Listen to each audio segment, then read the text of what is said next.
Bom dia, galera! Tudo bem? Então, dando início aí a mais uma aula de física, né? Mais uma semana. A gente vai dar continuidade ao capítulo, ao conteúdo de Física 1, né? Vamos ver o capítulo 13. A gente viu os capítulos 11 e 12. Hoje a gente vai ver o 13 e o 14, tá? O 13 ele é conteúdo, eu vou falar aqui com vocês um pouquinho no slide. O 14 é aquele capítulo só de exercícios, tá? Então eu selecionei alguns para vocês fazerem, depois dei uma olhadinha no plano e sigam as instruções, tá? Então vamos lá, Física 1, capítulo 13, transmissão de movimentos. Tópico 1, movimento circular uniforme. Ele é considerado um dos movimentos mais importantes, né? Porque vai descrever o funcionamento de diversas máquinas que estão presentes no nosso dia a dia. Motores, rodas, engrenagens, tá? Um corpo que descreve uma trajetória circular, né? Ou seja, qualquer corpo que tenha uma trajetória circular, ele vai estar executando um movimento circular uniforme quando sua velocidade angular é constante. Então aqui a gente passa a trabalhar com a velocidade com o nome de velocidade angular, representado por essa letrinha W. No movimento circular, definimos a velocidade tangencial, V, como sendo a velocidade instantânea do ponto considerado nesse movimento. Então lembrem disso, a velocidade tangencial é como se fosse não, é a velocidade instantânea, né? A velocidade naquele instante do ponto que a gente está considerando, ok? Então, ó, para uma volta completa, né, um objeto que esteja realizando um movimento circular e quando ele completa uma volta, eu tenho que as velocidades tangencial V e angular W vão ser calculadas por essas expressões aqui. A velocidade tangencial é 2π, R de raio, T de período, tá? E aqui a velocidade angular, 2π sobre o período, tá? Ó, as velocidades tangencial e angular são calculadas para uma volta completa, acabei de falar, ou seja, a distância percorrida vai ser sempre, então ao invés de trabalhar com ΔS, né, a gente trabalha com 2πr e o ângulo descrito, ou seja, o ângulo é representado por essa letrinha aqui, θ, vai ser igual a 2π, tá? O tempo para completar uma volta a gente chama de período, por isso que vocês não viram ΔT. O T maiúsculo ele é o período, tá? Ele representa o período. 2. Relação entre as velocidades tangencial e angular. Vamos lá. Pessoal, a velocidade angular ela vai depender apenas do ângulo descrito e do intervalo de tempo gasto no movimento, tá? Então lembrem disso, ó. A velocidade angular depende apenas do ângulo e do intervalo de tempo que foi gasto. Ou seja, objetos com diferentes velocidades tangenciais podem ter a mesma velocidade angular se completam uma volta em um mesmo intervalo de tempo. Então, às vezes, eu tenho dois objetos que estão completando uma volta em um mesmo intervalo de tempo. Eles vão ter a mesma velocidade angular, mas podem ter velocidade tangencial diferente, né? Ou seja, a gente viu que a velocidade tangencial é a velocidade instantânea determinada em certo ponto, né? Então ela pode sim ser diferente, mas a angular é igual, justamente por isso, porque vai depender apenas do ângulo, ou seja, então se eu tenho dois objetos, o ângulo é o mesmo e o tempo para descrever o movimento também é o mesmo, por isso ela vai ser igual. Assim, conclui-se que dois corpos que giram juntos em um movimento circular possuem, acabei de falar, né, a mesma velocidade angular. O corpo mais afastado do centro possui maior velocidade tangencial, ou seja, a velocidade tangencial e o raio da trajetória são diretamente proporcionais. Então, quanto mais afastado do centro, né, vamos dizer assim, esse corpo está, quanto maior é o seu raio, maior é a sua velocidade tangencial, porque elas são grandezas diretamente proporcional, o raio e a velocidade tangencial, tá? Então, quanto mais próximo do centro, ou seja, quanto menor o raio, menor é a velocidade tangencial, certo? A angular é a mesma, tá, pessoal? Lembrem-se. Aí a gente tem a relação entre as duas velocidades. Velocidade tangencial igual ao angular vezes o raio. Aí a gente tem, pessoal, as equações do movimento circular uniforme e do movimento circular uniformemente variado.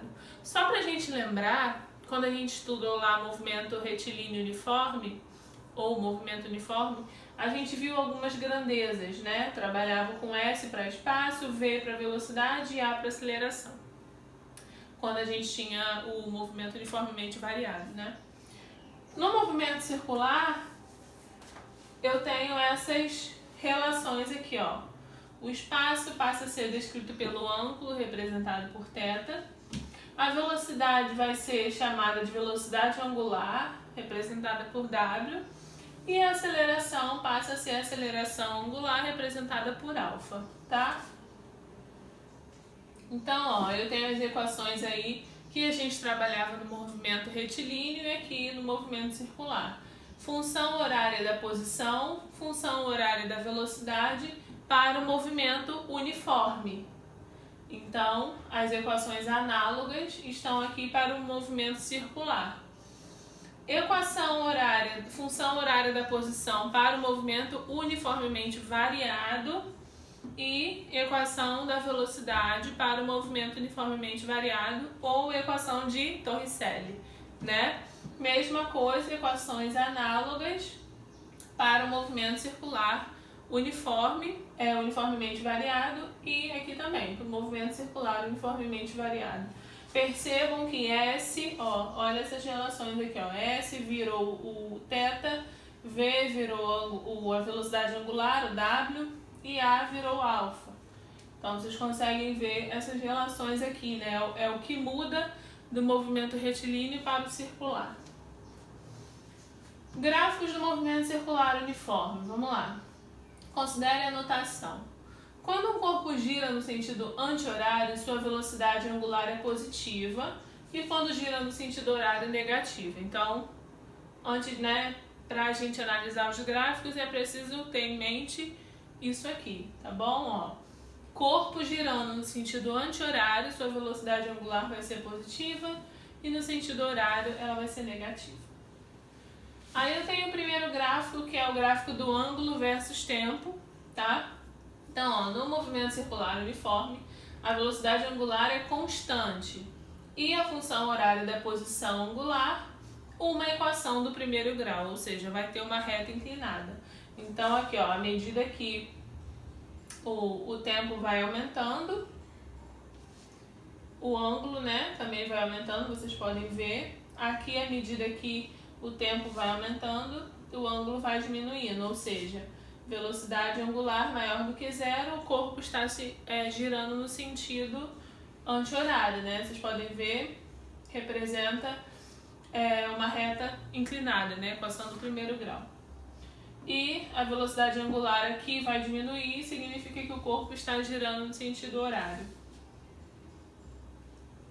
Relação agora do gráfico velocidade angular versus tempo. Acabei de falar que a velocidade angular no movimento circular ela é constante, então o gráfico vai ser uma linha reta, né, sem variação. Então aqui, se a reta for acima do eixo X, o corpo gira no sentido anti-horário, né, a velocidade é positiva. Se ela estiver abaixo do eixo X, ou seja, for negativa, o corpo está girando no sentido horário. Transmissão de movimentos, vamos lá. Pode ocorrer de duas formas distintas. Primeira, com duas rodas encostadas ou acopladas por uma correia, aí elas vão ter eixos diferentes, ou com duas rodas acopladas pelo mesmo eixo de rotação. Então, ó, aqui eu tenho duas polias que estão ligadas por uma correia ou encostadas, tá? Geralmente, geralmente aqui a gente costuma ver em bicicleta, né? Se vocês imaginarem, a gente tem alguns modelos de bicicleta.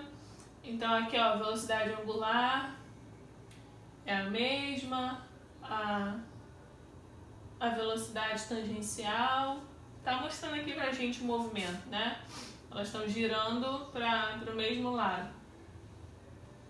Já aqui, elas estão girando para o lado ao contrário. Acontece isso muito em engrenagens, né? Se vocês imaginarem engrenagens que vão se encaixando, que são aquelas rodas que tem aqueles dentes, né? Então elas precisam ir se encaixando, então elas têm esse movimento ao contrário e vão se encaixando conforme giram, né? Por isso aqui a velocidade angular está no sentido contrário, né? Então aí, ó, nessa situação a velocidade linear instantânea em todos os pontos periféricos das duas rodas são iguais. No entanto, aí a gente tem essa igualdade aqui. Se eu considero isso, né, eu posso igualar esse valor aqui para A e esse valor aqui para B, né, para uma polia e para outra polia, né, para uma roda e para outra roda. E considerando W igual 2πf, F de frequência, tá? A gente já viu. Eu faço essas substituições e chego nessa igualdade aqui.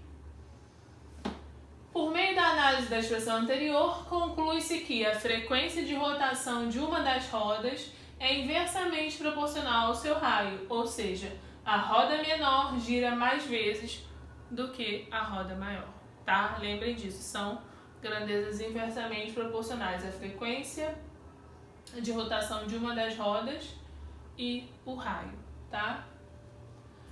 Polias acopladas pelo mesmo eixo de rotação. Antes cada uma tinha um eixo, né? Agora as duas têm o mesmo eixo, ok? Ó, considere um ponto localizado no topo das rodas. O sistema é posto a girar e os pontos localizados na polia A e na polia B completam uma volta no mesmo intervalo de tempo. A gente viu, né, que a velocidade angular é a mesma. Portanto, a velocidade, acabei de falar, angular das duas polias é a mesma, tá? Fim. Então, pessoal, é isso. Assim a gente termina o capítulo 13. Vocês vão dar uma olhadinha no plano e resolver alguns exercícios que eu pedi a respeito do capítulo 14, que é um capítulo que resume todos os capítulos 11, 12 e 13, né? Que a gente viu aí de Física 1 da apostila 3, certo? Então é isso. Qualquer dúvida, me procurem. Beijos!